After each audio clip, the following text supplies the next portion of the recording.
And then he just parked it there and told all of his friends, look, what would you pay if this car was electric? I can 100% see you go to 10 or 15 people. And what I would opt for is something called pre-purchases. So this is something that's quite a studied field. It's called pre-purchases. I guess I don't have to type it out for you because it's quite easy to remember. The concept is basically that you actually, let me tell you the story of how Elon Musk did it, because Elon Musk is actually doing it. And then IKEA is also doing it at a quite active base. So this is how IKEA, for example, is deciding which products and types of furniture to actually build out. The way Elon Musk did it, okay, we love our sports and drinking. I should be able to sell this, but as I said, I'm having problems with scaling my idea. Yeah, and then that would help you, put food on your table. But back to pre-purchases. What Elon Musk did before he basically acquired Tesla and decided to delve into it was that he invited 50 of his friends. And he said, he basically invited them to a garage and made it to a bit of a party. So he had soda, he had snacks. And then he just went to Lotus and he just rented a car for a day. He just went, I want to buy this car. Maybe can I test it? Can I test drive it? And they go, yeah, of course.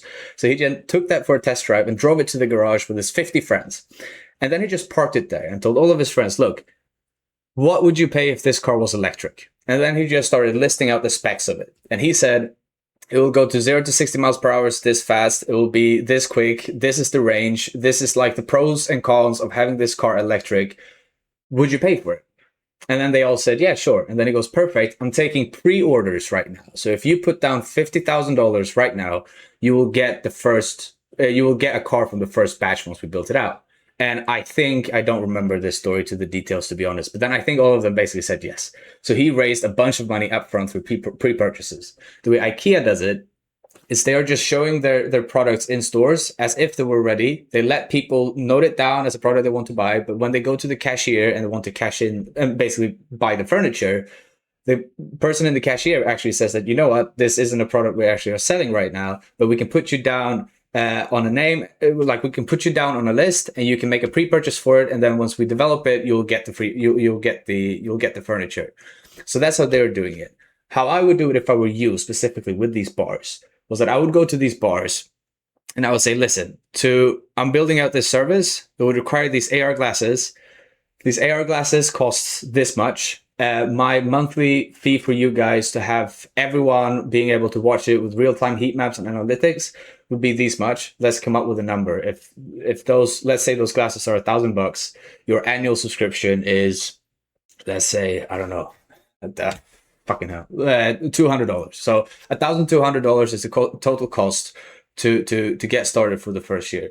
If you were to tell them, like, if you can put me up on, if you can do a pre-purchase of £1,200 right now, you will get free usage forever.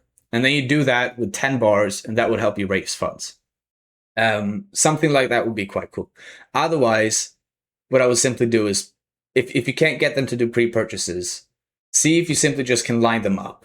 See if you can line them up and have, I don't know if you need a contract for it. Yeah, but pre-purchases is something I would look into if I were you.